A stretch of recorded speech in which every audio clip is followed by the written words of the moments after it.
Hello friends, welcome to do practice. आज हम करेंगे टीचिंग एप्टीट्यूड में इंटरडिपेंडेंस ऑफ टीचिंग लर्निंग और इवैल्यूएशन। मीन्स टीचिंग लर्निंग कैसे डिपेंडेंट है इवैल्यूएशन पे, या फिर इवैल्यूएशन कैसे डिपेंडेंट है टीचिंग लर्निंग पे। क्योंकि दोनों ही टीचिंग लर्निंग और इवैल्यूएशन, या फिर हम बोल सकते हैं टीचिंग और इवैल्यूएशन, या फिर लर्निंग और इवैल्यूएशन, दोनों ही आपस में डिपेंडेंट है। तो कैसे डिपेंडेंट है वो हम डिस्कस करेंगे। और अगर आपने अभी तक हमारे चैनल को सब्सक्राइब नहीं किया है तो हमारे चैनल को सब्सक्राइब कर लो और बेल आइकन प्रेस कर लें, ताकि आने वाली वीडियो की नोटिफिकेशन आपको मिल जाए। क्योंकि हम नेट से रिलेटेड जो है नोटिफिकेशन वीडियोस बनाते रहते हैं, तो आपको हेल्प मिलेगी। तो आप अपना जो है सब्सक्राइब कर ले चैनल को, और वीडियो देखकर हमें बताएं कि आपको वीडियो का कंटेंट कैसा लगा, आपको समझ में आ रहा है नहीं आ रहा। आप वीडियो को लाइक करें और कमेंट करें। अगर आपको वीडियो में कुछ कमी लग रही है तो आप कमेंट में बता सकते हैं, ताकि हम नेक्स्ट वीडियो में उसको इम्प्रूव करने की कोशिश करें। तो आज हम करेंगे इंटरडिपेंडेंस ऑफ टीचिंग लर्निंग और इवैल्यूएशन। सबसे पहले हम बात कर देंगे टीचिंग और लर्निंग क्या होती है। टीचिंग एक प्रोसेस है टू फैसिलिटेट लर्निंग। टीचिंग एक प्रोसेस है जिससे हम लर्निंग को फैसिलिटेट कर सकते हैं। मीन्स अगर हमें लर्निंग से सीखनी है, या फिर मीन्स कुछ लर्न करना है, तो उसकी प्रोसेस क्या है, हमारी टीचिंग। टीचिंग के थ्रू ही हम लर्निंग कर सकते हैं। अगर हमें कोई पढ़ाएगा तभी तो हम कुछ सीखेंगे, जब हमें कोई पढ़ाएगा नहीं तो हम कैसे सीखेंगे। मीन्स अगर हमें कुछ लर्निंग करनी है तो लर्निंग को कौन फैसिलिटेट करता है, टीचिंग। सबसे पहली बात हो गई। क्योंकि टीचिंग और लर्निंग वैसे दोनों में सुनने में जो है, दोनों को समझने में हमें लगता है कि सेम होंगे, पर दोनों में डिफरेंस है। टीचिंग मीन्स जो लर्निंग को फैसिलिटेट करता है, एक ऐसी प्रोसेस जो लर्निंग को फैसिलिटेट करता है। टीचिंग मीन्स जो लर्निंग को सिखाने में हमें मदद करता है, कुछ सीखने में मदद करता है। और learning process of acquiring knowledge, attitude, skills, habit, abilities. अब लर्निंग क्या होती है? लर्निंग वो प्रोसेस जिससे हम नॉलेज एक्वायर करते हैं, एटीट्यूड्स एक्वायर करते हैं, स्किल्स एक्वायर करते हैं, हैबिट, एबिलिटीज़ एक्वायर करते हैं। तो अभी मेन बात क्या होगी, पहले तो जो लर्निंग है वो किससे आएगी? टीचिंग से। मीन्स अगर टीचिंग एक प्रोसेस है लर्निंग की, टीचिंग एक प्रोसेस है लर्निंग को फैसिलिटेट करने की। तो इसी वजह से और लर्निंग क्या है? लर्निंग वो चीज़ जो हमें नॉलेज, जिससे हम नॉलेज एक्वायर करते हैं। अभी जैसे अगर हमने कोई नई नॉलेज एक्वायर की, दैट मीन हमने क्या किया, कुछ नया लर्न किया, तो हमारी वहाँ पर लर्निंग इम्प्रूव हुई, हमने वहाँ पर कुछ चीज़ लर्न की है। तो अगर हम कोई नॉलेज एक्वायर करते हैं, कोई एटीट्यूड एक्वायर करते हैं, स्किल्स कोई नई सीखते हैं, कोई नई हैबिट अच्छी लेते हैं, या फिर कोई नई एबिलिटीज़ सीखते हैं, कोई नई एबिलिटी आती है, तो मीन्स वो हम क्या कर रहे हैं, वहाँ पर लर्निंग है हमारी। लर्निंग एक प्रोसेस ही है जिसके अंदर हम ये सब चीज़ें एक्वायर करते हैं, सब चीज़ें सीखते हैं। तो लर्निंग मीन्स कुछ लर्न करना। वो लर्न करना हमारी नॉलेज भी हो सकती है, लर्निंग में हमारे स्किल्स भी आ सकते हैं, लर्निंग में हमारी एबिलिटीज़ भी आ सकती हैं, हैबिट्स भी और एटीट्यूड्स भी आ सकते हैं। तो लर्निंग मीन्स ओवरऑल क्या होगा? लर्निंग मीन्स कुछ लर्न करना, लर्न कुछ भी हो, और नई नॉलेज लर्न करें, नई स्किल लर्न करें, कुछ भी लर्न करें। तो लर्निंग एक प्रोसेस है कुछ लर्न करने की। सीधी सी बात ये होगी कि लर्निंग एक प्रोसेस है कुछ लर्न करने की, कुछ नॉलेज गेन करने की, और कोई नई स्किल सीखने की। तो उसको हम क्या बोलेंगे? लर्निंग बोलेंगे। तो सबसे पहला हमें पता होना चाहिए कि टीचिंग और लर्निंग क्या है। तो हमने डिस्कस करें कि टीचिंग और लर्निंग। टीचिंग एक प्रोसेस है लर्निंग को फैसिलिटेट करने की, लर्निंग को सिखाने की। और लर्निंग एक प्रोसेस है जिसके थ्रू हम नई नॉलेज, नई एटीट्यूड, स्किल्स जो है सीखते हैं, एक्वायर करते हैं। अब इंडियन एजुकेशन कमीशन जो है हमारा, उसके अकॉर्डिंग जो इंडियन एजुकेशन कमीशन था 1944 से 1960, उसके अकॉर्डिंग जो है मेन 4 एक प्रोसेस हम कह सकते हैं गिवन है। सबसे पहले उसमें गिवन है ऑब्जेक्टिव, कि अगर कोई एजुकेशन कमीशन या फिर कुछ एजुकेशन सिस्टम अगर अप्लाई होगा, हमें शुरू करना होगा, तो उसके सबसे पहले हम क्या करेंगे, एक ऑब्जेक्टिव बनाएंगे कि हमारा इंस्ट्रक्शनल ऑब्जेक्टिव क्या है, किस चीज़ के ऊपर हम वो क्यों शुरू कर रहे हैं। मीन्स हमारा मेन गोल क्या है वो शुरू करने का। अगर मान के चलो हमें कोई कोर्स ही शुरू करना है, तो सबसे पहले हमारा ऑब्जेक्टिव क्या है उस कोर्स को शुरू करने का। तो सबसे पहला पॉइंट क्या है, हमारा ऑब्जेक्टिव। वैसे भी अगर आप कोई भी नई चीज़ सीखोगे तो सबसे पहले कोई ना कोई ऑब्जेक्टिव लेकर ही सीखोगे। अगर आप कोई नई नॉलेज गेन कर रहे हो तो कुछ ना कुछ ऑब्जेक्टिव ही होगा उसके पीछे। तो सबसे पहले प्रोसेस में पॉइंट ऑब्जेक्टिव ही होता है कि ऑब्जेक्टिव क्या है हमारा, मेन ऑब्जेक्टिव क्या है उस चीज़ को सीखने का, उस चीज़ को अप्लाई करने का। सेकंड आता है हमारा करिकुलम। करिकुलम मीन्स क्या अभी हमने जब ऑब्जेक्टिव डिसाइड कर लिया कि भाई हाँ, हमारा इस ऑब्जेक्टिव के लिए हम वो जो है एजुकेशन सिस्टम चला रहे हैं, या फिर कोई भी नई चीज़ शुरू कर रहे हैं बिकॉज ऑफ दिस ऑब्जेक्टिव। तो उसके बाद हम डिसाइड करेंगे कि उसका क्या करिकुलम होगा, मीन्स उसमें क्या कंटेंट होगा, कितने टाइम पीरियड में हमें वो कंप्लीट करना है। फॉर एग्जांपल अगर हमें कोई नया कोर्स अगर शुरू करना है अपनी कॉलेज यूनिवर्सिटीज़ के अंदर, तो वहाँ पर हम सबसे पहले ऑब्जेक्टिव चेक करेंगे कि हमारा ऑब्जेक्टिव क्या, क्यों हम वो जो कोर्स है वो स्टार्ट कर रहे हैं। और अगर हम वो स्टार्ट कर रहे हैं तो उसके बाद हम उसका क्या करिकुलम रखेंगे, क्या हम उसका कंटेंट रखेंगे, कितना सिलेबस होगा, कितना टाइम पीरियड में कंप्लीट करना है, कब एग्ज़ाम होंगे। मीन्स ओवरऑल करिकुलम और सिलेबस में डिफरेंस वही होता है। सिलेबस जो होता है उसमें सिर्फ हमारी जो बुक्स का होता है, मीन्स बुक्स में इतना जो है इतनी सिलेबस होएगा, इतने लेसन्स होंगे। पर करिकुलम में क्या आता है, हमारी को करिकुलर एक्टिविटीज़ हैं वो भी आती हैं। फॉर एग्जांपल जो हमारी स्पोर्ट्स एक्टिविटीज़ होंगी जो हमारी एजुकेशन से अलग होंगे, एजुकेशन दैट मीन जो सिलेबस का पार्ट नहीं होंगी बट वो करिकुलम में ऐड होंगी। तो करिकुलम मीन्स जिसमें हम सारा कंटेंट डिसाइड करते हैं, सारा अपना टाइम पीरियड के बारे में डिसाइड करते हैं, कितना टाइम पीरियड में हमें कंप्लीट करना है, कितना कंटेंट रखना है, कैसे कंटेंट रखना है, किस लेवल का कंटेंट रखना है, या फिर एटलीस्ट इतना कंटेंट तो हो, मतलब एक हमें कंटेंट ऐसा रखना है जिससे जो पावरफुल हो, जो बच्चों को नॉलेज दे के जाए। अभी कंटेंट तो अगर और जो बच्चों के लेवल का हो, अभी जिस लेवल में बच्चा एडमिशन लेगा, जिस कोर्स पर एडमिशन लेगा, उस लेवल का वो कंटेंट होना चाहिए। तो मतलब हमें जब भी जो है अगर कोई नई एजुकेशन सिस्टम या फिर कुछ नया शुरू होगा तो वहाँ पर कंटेंट को डिसाइड करना ही एक मेन बेसिक काम होता है कि कंटेंट को हम डिसाइड कैसे कर रहे हैं। मतलब कंटेंट डिसाइड करना, कहाँ से कितना कंटेंट लेना है, या फिर कितने चैप्टर्स लेके आने हैं, किस लेवल के लेके आने, कौन कौन से लेके आने। तो सारा कंटेंट डिसाइड करना भी एक बहुत बड़ी चीज़ होती है जब हम नया कोर्स शुरू करते हैं, या फिर साथ साथ कितने टाइम पीरियड में कंप्लीट करना है, तो वो भी हमें ध्यान रखना चाहिए। जैसे कि अगर जो हमारे बुक्स होती हैं, बुक्स के जो छोटे बच्चों की बुक्स होती है उस 10 तक की, उसमें मोस्टली लिखा होता है कि अप्रैल से मई तक आपको इतना सिलेबस कंप्लीट करवाना है, फिर आगे उसके बाद मई से जून तक आपको इतना सिलेबस कंप्लीट करवाना है। मतलब कि एक इंडेक्स के बाद भी सिलेबस में ये चीज़ गिवन होती है कि आपको इतने टाइम पीरियड में वो इतना सिलेबस कंप्लीट करवाना है।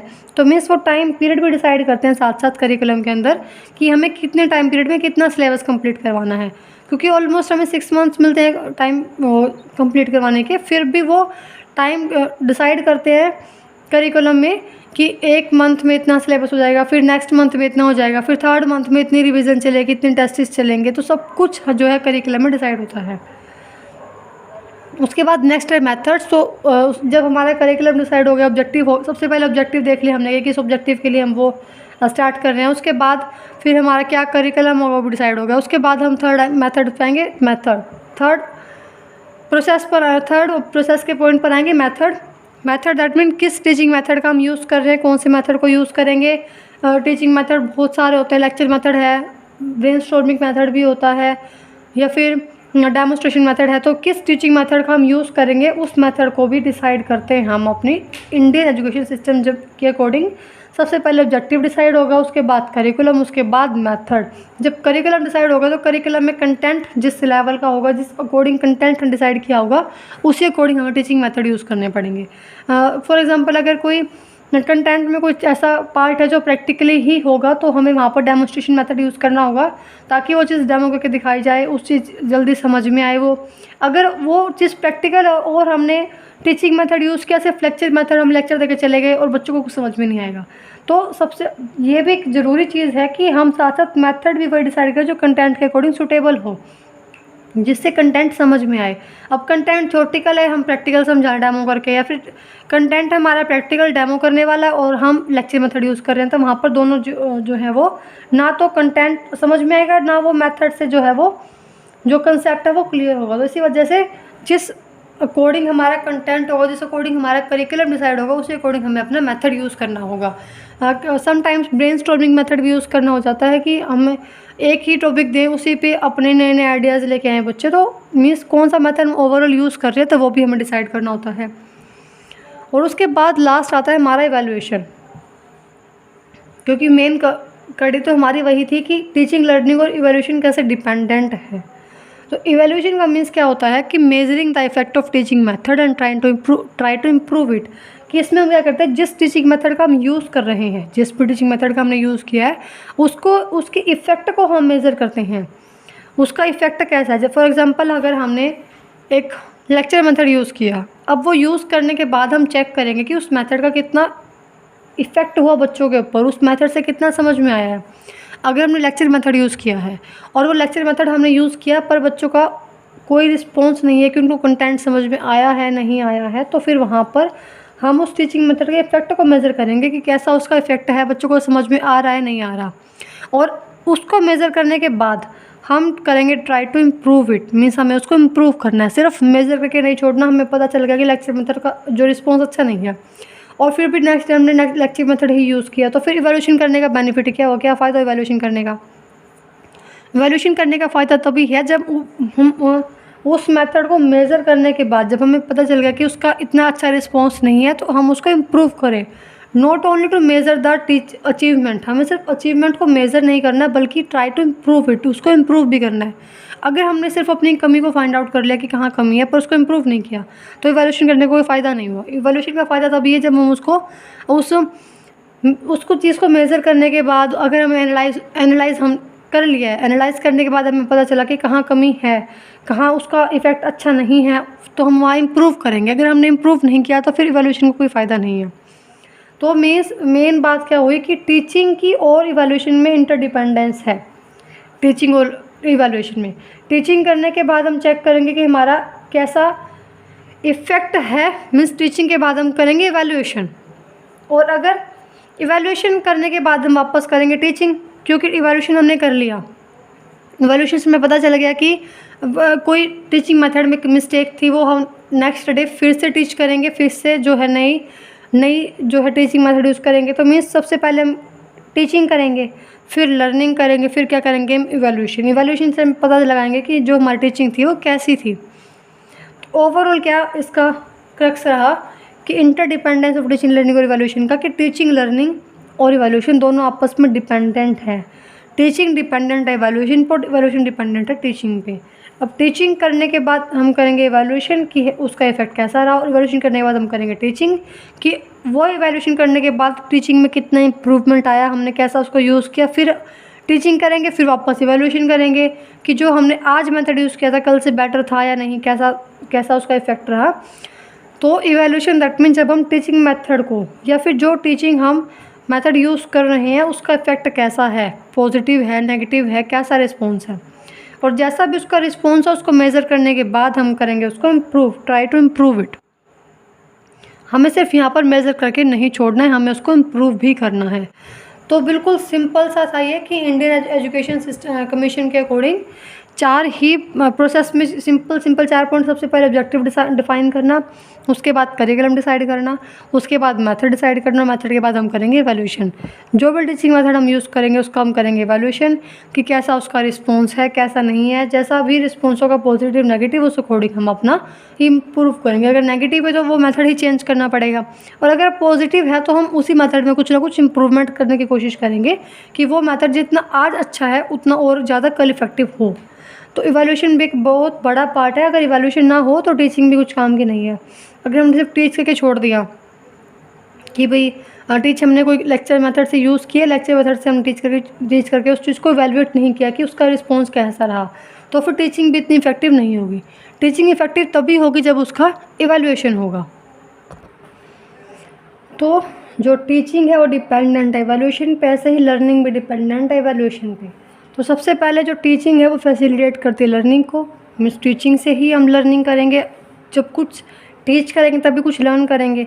तो टीचिंग फैसिलिटेट करते हैं लर्निंग को, और लर्निंग के बाद हम करते हैं इवैल्यूएशन। मीन्स लर्निंग के बाद हम इवैल्यूएशन करते हैं, जो हमने सीखा उसका इवैल्यूएशन करेंगे, जो स्किल सीखी उसका इवैल्यूएशन करेंगे, जो टीचिंग से हमने लर्न किया उसका इवैल्यूएशन करेंगे। तो ओवरऑल जो है वो तीनों आपस में डिपेंडेंट है। इवैल्यूएशन के बाद फिर वापस क्या होगा, फिर से टीचिंग, फिर से लर्निंग, फिर से इवैल्यूएशन। मीन्स सेम जो ये प्रोसेस है वो चलता ही रहता है। तो स्टार्ट कहाँ से होता है हमारा, टीचिंग से, और फिर लास्ट में वापस क्या आ जाता है हमारा इवैल्यूएशन। कुछ टीच करेंगे, फिर कुछ लर्न करेंगे, उसका इवैल्यूएशन करेंगे कि जितना हम लर्न किया, जितना टीच किया, उसका कैसा इफेक्ट रहा, पॉजिटिव रहा नेगेटिव रहा, कैसा उसका रिस्पॉन्स रहा। फिर इवैल्यूएशन के बाद उसको इम्प्रूव करके वापस टीच करेंगे, वापस कुछ नया लर्न करेंगे, वापस फिर इवैल्यूएशन करेंगे, जो लर्न किया वो कैसा रिस्पॉन्स रहा उसका। तो मीन्स ओवरऑल जो प्रोसेस है वो चलती रहती है, पर मेन जो क्रक्स है वो ये है कि टीचिंग से लर्निंग आएगी, लर्निंग से फिर हम करेंगे इवैल्यूएशन, फिर वापस ये प्रोसेस कंटिन्यू चलता रहेगा जब तक कि हम उस चीज़ में जब तक वो चीज़ अच्छे से इम्प्रूव ना हो जाए तब तक वो चीज़ चलती रहेगी। हम सीखते रहेंगे, इवैल्यूएशन करते रहेंगे ताकि हम इम्प्रूव करते रहें।